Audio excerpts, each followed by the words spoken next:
आपके बच्चे, आपके बेटे हर्ष चितारा की तरफ से हाथ जोड़कर राम राम। एक वीरों की धरती जमालपुर में, कलाकारों की धरती जमालपुर में वो मिठास है। जाने माने कलाकार संजय पकोसा जी, जाने माने कलाकार नवीन विशु बाबा जी हमारे जमालपुर में रहते हैं।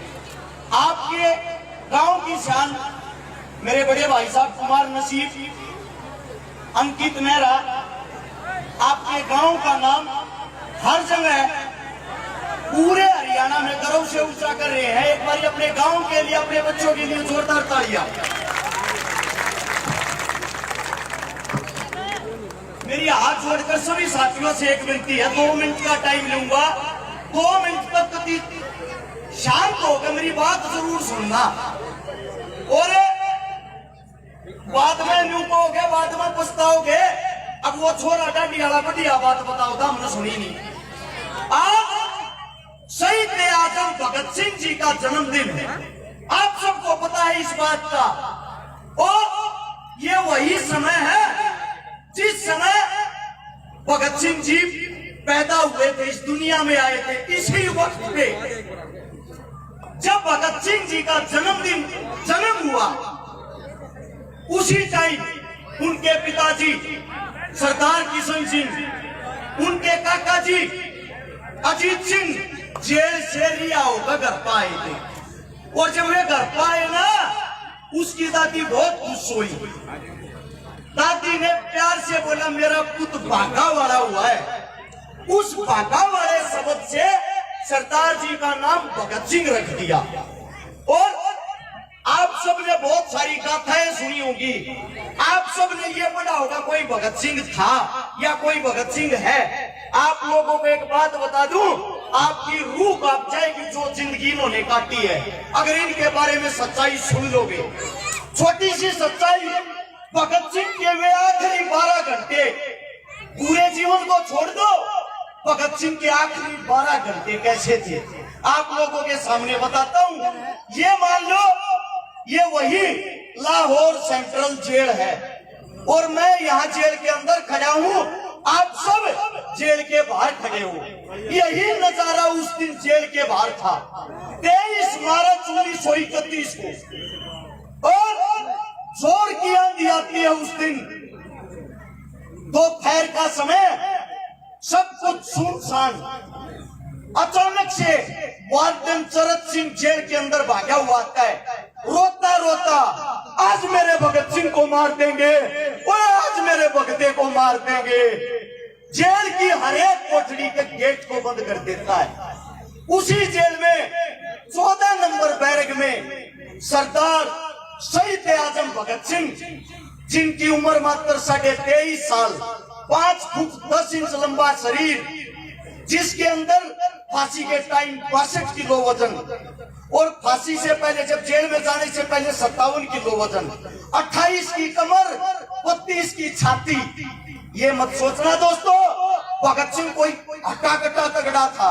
भगत सिंह का सिर्फ जिगरा बड़ा था, जिगरा। भगत सिंह की सोच बड़ी थी। 6 बाई 8 के कमरे में छोटी छोटी घास उगी हुई थी, सरदार जी उसमें विश्राम कर रहे थे। सरदार जी की भी आंख खुली और देखा ये अचानक से क्या हुआ। इतनी देर में जेल का नाई बरकत सिंह आता है, और बरकत सिंह जोर से रोता हुए, भगते ओए आज तेरा आखिरी दिन है, ओए आज तू नहीं रहेगा, ओए मेरा भगता नहीं रहेगा। जेल का नाई बरकत, बाल काटने वाला, अपने भगते से इतना प्यार कर रहा था, ओए मेरे भगते को ले जाएंगे आज। इतनी देर में अंग्रेजों की फौज आती है, जेल के अंदर एंट्री करती है, और ये कहती है हम सरदार जी को फांसी कल नहीं आज ही देंगे। बाहर बहुत ज्यादा पब्लिक जुट चुकी है, और अगर भगत सिंह जी कल तक जीवित रहे तो यह इंसान जेल को भी उखाड़ देंगे। जेल के बाहर लाखों आदमियों की भीड़, खतरनाक मंजर। शाम के 4 बजे का टाइम हो गया। 4 बजे भगत सिंह जी का वकील प्राणनाथ मेहता जेल के अंदर आता है। उस भगत सिंह की आंखों में 1% भी कोई मौत का खौफ नहीं था। अपने वकील साहब से पूछता, वकील साहब मेरी किताब लाए। किताबें पढ़ने का बहुत ज्यादा शौकीन सरदार जी, किताब लेते ही पढ़ने बैठ जाता है। प्राणनाथ की आंखों में आंसू थे। इतना निडर, इतना बहादुर लड़का मैंने आज तक अपने जीवन में ना देखा है ना सुना है। वहां बैठकर प्राणनाथ कहता है, भगत सिंह देश के लिए कोई आखिरी बात कहना चाहता है? बिना किताब से मुंह हटाए भगत सिंह ने कहा, साम्राज्यवाद मुर्दाबाद, इंकलाब जिंदाबाद, इंकलाब जिंदाबाद। यह शब्द सुनते ही प्राणनाथ मेहता की तरफ निकल गया। इतनी देर में भगत सिंह की एक आखिरी ख्वाहिश थी दोस्तों, आज मुझे शर्म आती है एक बात बताते हुए, एक जातिवाद का कीड़ा आप लोगों को खा गया, कुचल गया। इसी चीज को खत्म करना चाहता था मेरा भक्ता। उसी जेल के अंदर जो भगत सिंह की सफाई करता था उसका नाम था बोधा। उसको प्यार से कहते थे बोधा भंगी, जो एक वाल्मीकि समाज से था। भगत सिंह बोला, रे बोगे तू मेरी सफाई करे, तू मेरा मलमूत्र खावर है, मेरा ऐसा मन करे, ऐसा दिल करे, तने प्यार कर बेबे कह दूं। क्योंकि पंजाब में माता जी को बेबे कहते हैं, बेबे। भगत सिंह बोला, ये साफ सफाई का काम सिर्फ एक माता कर सकती है, उससे अलग नहीं। और तू मेरी साफ सफाई करने लग रहा है, तू मेरी बेबे है। ये शब्द सुनते ही बोगा बोला, सरदार जी कैसी बात कर रहे हो? आप एक उच्च जाति से आते हो, लोग मेरे को मार देंगे बाहर। सरदार जी बोला, रे कौन सी उच्च जाति और कौन सी नीच जाति, कौन सी जाति छोटी होती है?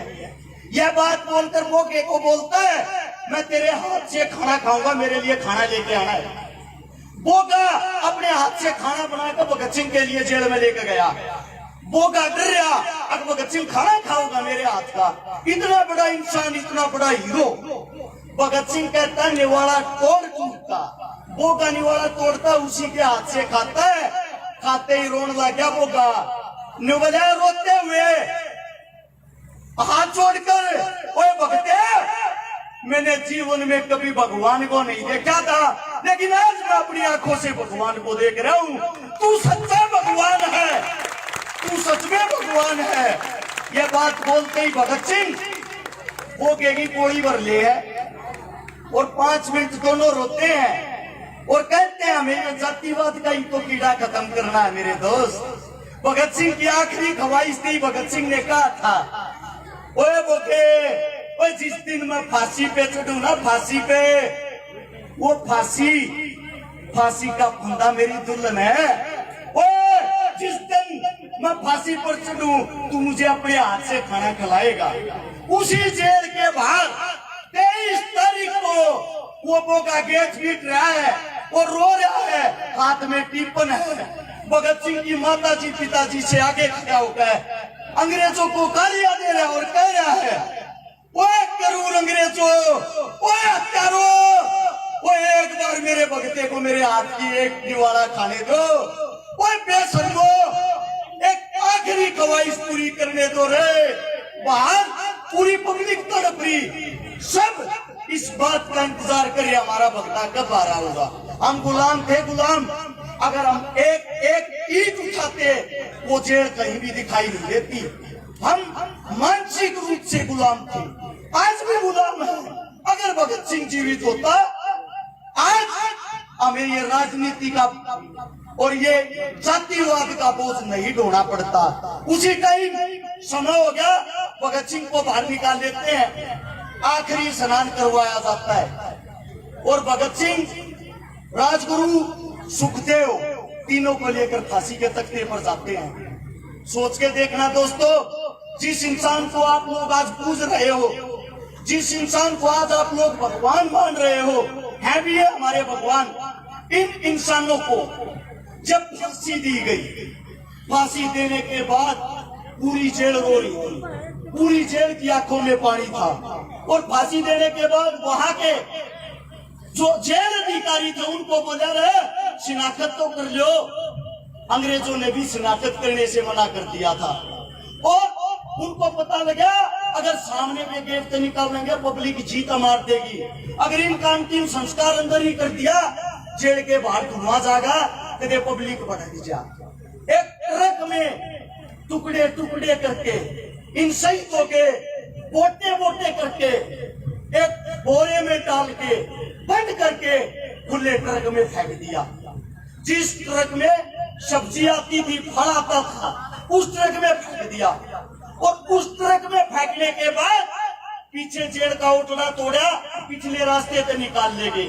पिछले रास्ते से निकाल कर रावी नदी पे ले जाकर मटिया तेल लेकर उन्हें फूकने की कोशिश करें, लेकिन नजर जो न्यू का न्यू, लेकिन पब्लिक भड़क जाती है, पब्लिक वहां पहुंच जाती है और वे अंग्रेज उनको छोड़ के भाग जाते हैं। वहां जनता उन सबों को अपने कब्जे में ले लेती है। सब जगह यह बात फैल गई कि भगत सिंह, राजगुरु, सुखदेव नहीं रहे। अगले दिन उनका शव यात्रा निकाली जाती है, अंतिम संस्कार किया जाता है। उस दिन भगत सिंह हमारे बीच से गया नहीं था, भगत सिंह जीवित हुआ था।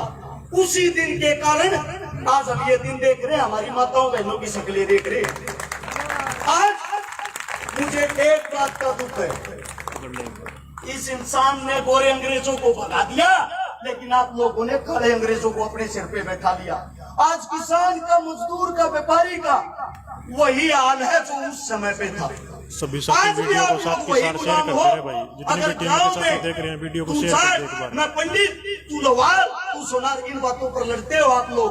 मैं आप लोगों से पूछना चाहता हूँ, किसी अस्पताल में इलाज के लिए जाते हो, जब आप मरने वाले हो और आपको ट्रीटमेंट की जरूरत है, डॉक्टर को कभी ये पूछा आपकी जाति क्या है?